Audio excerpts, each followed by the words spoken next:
Okay, a little video about buzzing with the mouthpiece. Now, I did 4 videos recently using this plastic mouthpiece here. Plastic mouthpiece is good for low pressure buzzing. I mean, it's great for low pressure buzzing. And if you're the type of person who maybe has a metal allergy and whenever you put your mouthpiece on your face, you break out in a rash, yeah, get something like this. That won't happen. I'm gonna go on to like my actual tuba mouthpiece, and I carry a lot of them in my bag here, and I'm just gonna pull out one of them. I've got 4 of them in here that, but there's only one of them that I use consistently, and that is this is PT88, Parentucci PT88. I don't know that they make these anymore.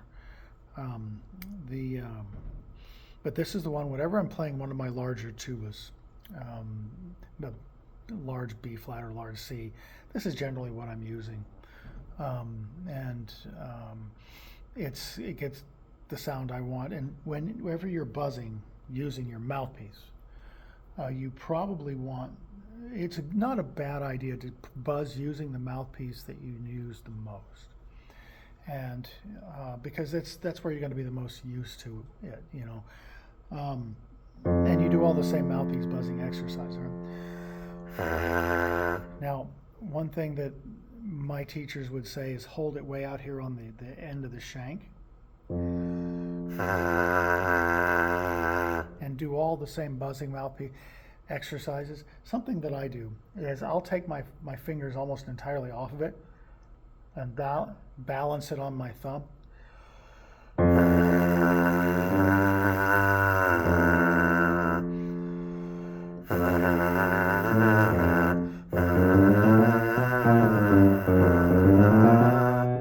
And it's a way of just releasing the pressure. So if you're, excuse me, if you're holding it way out here on the tip, and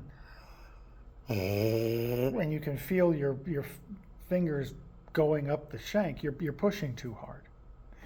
But if you're holding it way out here, it kind of hurts your thumbs. It hurts your thumb and your fingers, right?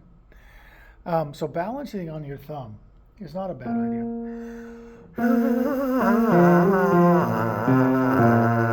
That's not a bad idea, right? There's another thing that does for you, is that keeps your head up, because if your head drops, you're going to drop your mouthpiece, and you don't want that to happen.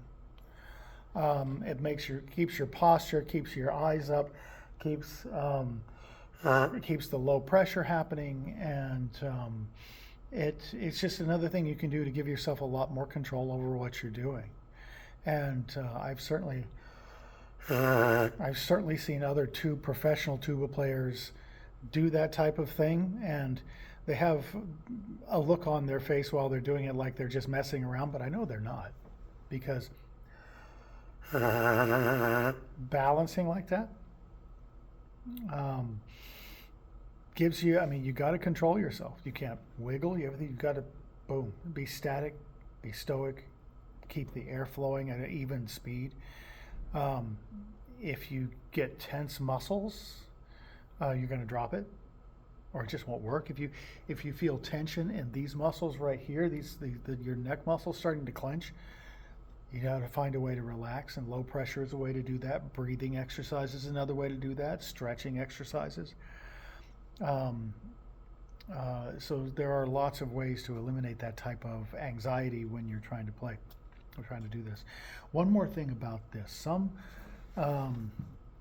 lot of beginners, some beginners of mouthpiece buzzing and tuba playing in general, they bring up the mouthpiece, they're doing everything right, but they struggle to get the sound. They're doing everything. They got the breath, they got the posture, they've got everything.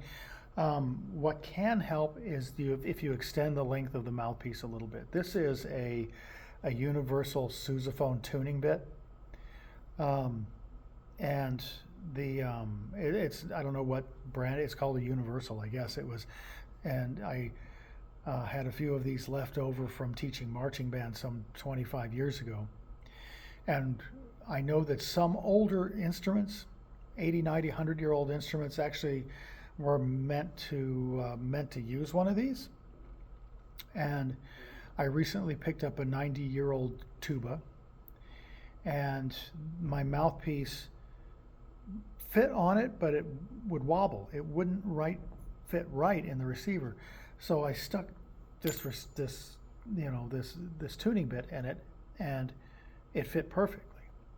So I said, well, why don't I try this? And I stuck this in here, and that works really well with that tuba. This one, but this one, if you're struggling to get a sound on the mouthpiece, you can go to the hardware store and get a plastic, clear vinyl, non-toxic plastic tube, and from like the plumbing department, and get one that will fit on the mouthpiece and use it to extend the shank while you're buzzing about 3 or 4 inches, and it gets easier. And then once you've mastered that feel, then you can take and so remember, when you are buzzing the mouthpiece, you don't want to fist. Okay, whatever you're doing, keep it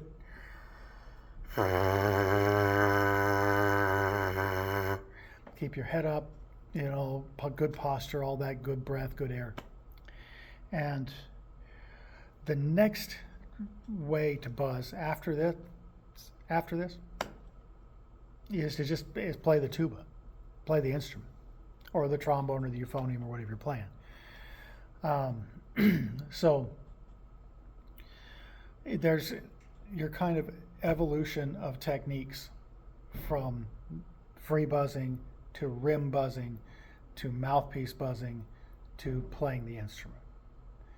And while you're doing those buzzing exercises, those 4 that I recorded recently, you might try to do each one of them a different way. Do one on the mouthpiece, do one free buzzing, do one with just the rim, do one with a really light mouthpiece, do one with a different, or a heavy mouthpiece, right? So you try lots of different things, and maybe you'll hit on something, a practice routine that really works for you.